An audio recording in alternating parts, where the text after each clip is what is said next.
Title on the line, the youngster, 24. Ronaldo Manson is still on the young side as well at 28. Bottom line, 2 undefeated athletes, each looking for a huge moment, wanting to make their way to the UFC. One of them will prove victorious. Let's get it started. Take it up to Dr. David Sarnoff. Tonight, the co-main event is scheduled for 4 5-minute rounds with a sudden death 5th round if necessary for the Cffc Flyweight Championship of the World. This bout has been brought to us by Jerky Beef Jerky. Beef jerky for champions. Now, standing to my right, fighting out of the blue corner, standing at 5 feet 6 inches, weighing in at 124.2 pounds, professional, undefeated record, 7 wins, no losses, fighting Verzelis National MMA out of North Sulawesi, Indonesia, Rinaldi the Patty Rukan Mansi. Now, standing to my left, fighting out of the red corner, standing at 5 feet 7 inches, weighing in at 125.4 pounds, professional, undefeated record, 7 wins, no losses, fighting for Charlie's Combat Club out of Everett, Washington. The reigning, the defending, the undefeated, undisputed Cffc Flyweight Champion of the world, Bilal, the Indo Ninja Hassan.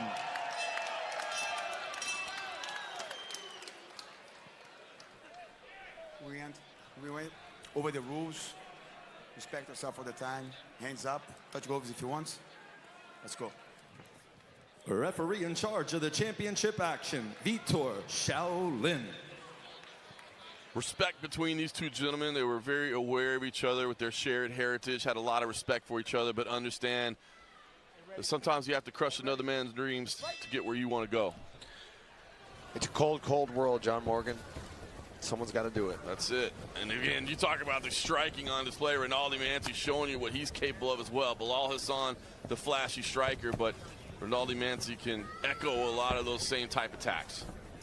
You know, and like you said, Mansi was very keen to jump on this matchup. So you know there's going to be no reservations in terms of fighting a fellow countryman.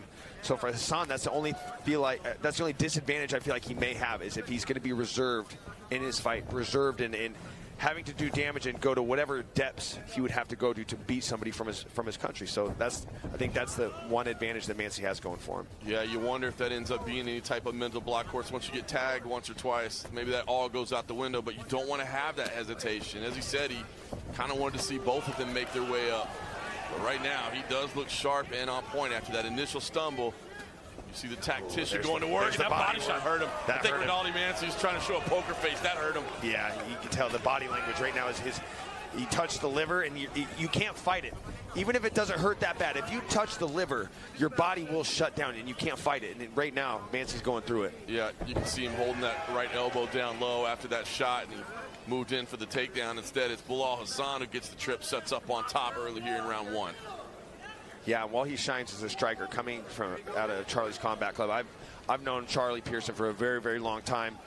You know, in terms of coaches in Washington State, he's an absolute legend, and he's always been producing very, very high-level fighters. Maybe we haven't seen all of them in the UFC, but trust me, I've known Charlie since I got in the game in 2008. And some of the toughest guys I could have faced were out of his gym, and they're all very well-rounded, much like Bilal Hassan is. Absolutely. Charlie's been around CFSC for a long time. Coach Miranda Granger, of course, as well.